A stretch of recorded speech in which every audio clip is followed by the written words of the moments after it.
Les drapeaux du Bénin et du Canada flottent côte à côte dans l'enceinte de l'aéroport de Cotonou. Ce signe annonce l'arrivée sur le sol béninois d'une délégation canadienne avec à sa tête le ministre du Développement international et de la francophonie. C'est vraiment un plaisir pour moi de revenir ici au Bénin, à Cotonou, pour visiter les projets de la coopération canadienne. D'autant plus qu'il y a 20 ans, j'étais une coopérante canadienne ici à Cotonou. Alors, ce sera vraiment un plaisir de rencontrer les gens qui travaillent dans le secteur de l'agriculture, de la santé. Et avec la nouvelle politique canadienne d'aide internationale féministe, je vais accorder une attention particulière à tout ce qu'on peut faire pour les femmes.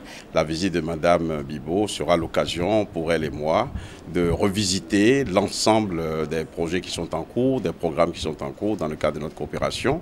Cette visite fait suite à une invitation adressée par le ministre Aurélien Agbenossi lors du dernier sommet de la francophonie. Le hasard faisait que Mme Bibeau connaît le Bénin puisqu'elle a vécu dans notre pays en travaillant dans la coopération canadienne. Donc, ce n'est pas un pays qu'on lui présente. J'ai souhaité qu'elle vienne voir ce que nous pouvons faire pour redonner un souffle nouveau à la coopération entre le Canada et le Bénin. Le séjour en terre béninoise sera meublé de plusieurs activités, avec notamment la rencontre avec le président Patrice Talon. J'espère avoir le privilège même de rencontrer le président, si tout va bien, mais on va passer beaucoup de temps sur le terrain à rencontrer des étudiants, des gens qui sont dans les cliniques. Donc c'est souvent des projets d'agriculture aussi, donc une grande variété de projets à visiter.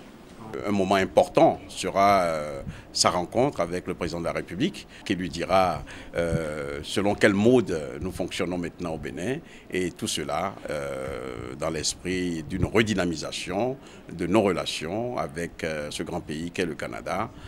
Cette visite du ministre du Développement international et de la francophonie du Canada prend fin le 7 février prochain.